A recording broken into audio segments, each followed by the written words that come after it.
Hey friends, hey partners of ADHD people, and hey to my ADHD warriors who have ever been told, why do you always start arguments when things are going just fine? Today, we're going to talk about a deeply misunderstood pattern in ADHD, the chaos impulse. Because for some of us, when things are calm, they're too calm. And that stillness, it feels like mental death. So what do? We stir, we poke, we question, not to destroy the peace, but to feel something again. So grab your comfy drink, let's get into this.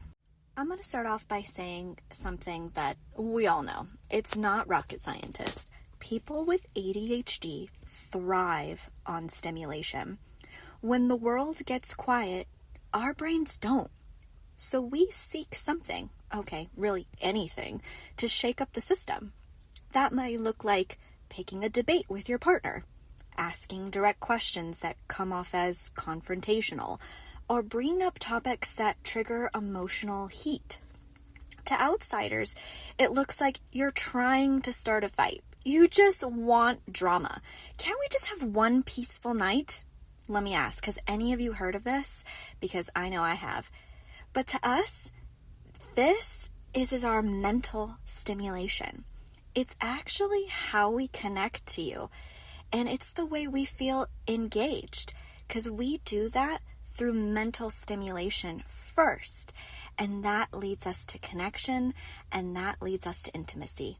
So when we're told that we're starting drama, that we're starting a fight, we're told that we don't want to connect with you, and that's a painful rejection for us.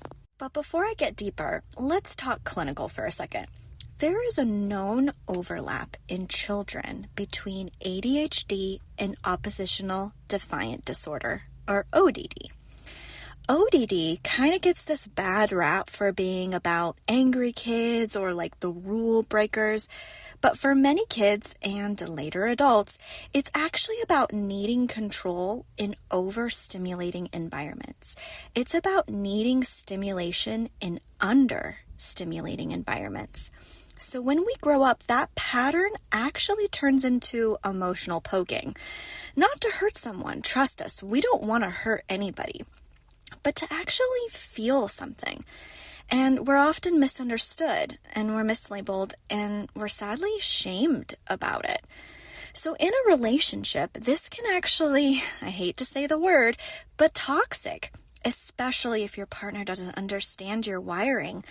What feels like connection to us might actually feel like confrontation to them.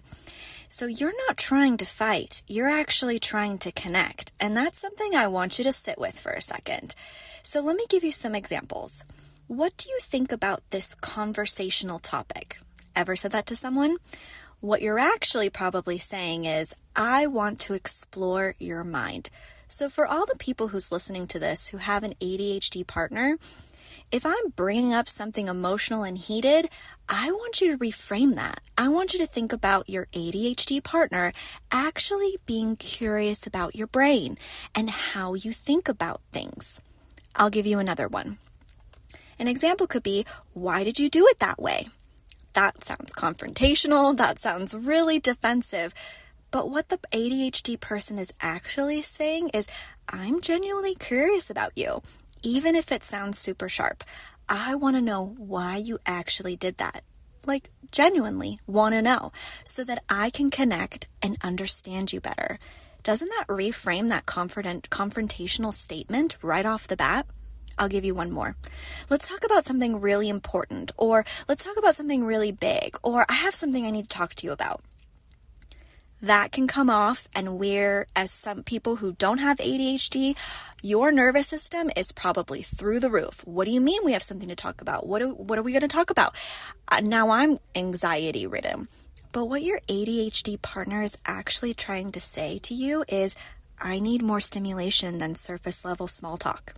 Small talk is a connection killer for anybody with ADHD. So part of this podcast is I want you to be able to walk away with something. So how do we change the pattern? Here's the magic key. You have to know yourself well enough to say, hey, I'm not looking to argue. I'm looking to connect. Because when you start off a conversation like that, your partner is instantly disarmed. They now are going to look at your confrontational statements and go, okay, my partner's probably coming in hot, probably coming in sharp, but that's probably not what they actually mean, and I probably need to read between the lines. So here's some tips. I want you to preface your questions before they come off really hot, which again is hard when you got some impulse control issues, but let's start somewhere. I'm not coming to you with curiosity, I'm coming to you with curiosity, not criticism. I genuinely want to know how you think about this. This is not me being critical or even giving you feedback. I just genuinely want to know you. Or we can notice your state. So, am I starting this because I'm bored or because I'm truly upset? And that's why I think it's super important to understand you and what kind of connection and stimulation you're trying to get. Because this question is a lot easier to answer of whether you're bored or you're actually just genuinely emotionally dysregulated. You also need to tell your partner what you need. I need more mental engagement. I need more stimulation from you. I need deeper conversation, not emotional chaos. And if you don't know what you need, you won't be able to communicate it. And so that's why there's a lot of self-reflection and introspection that needs to happen before you come and just unload on your partner. And that means everything you say will feel like confusion or worse, conflict, especially to your partner who doesn't have ADHD. Now, I do want to preface that this isn't about weaponizing your ADHD or saying, that's just how I am.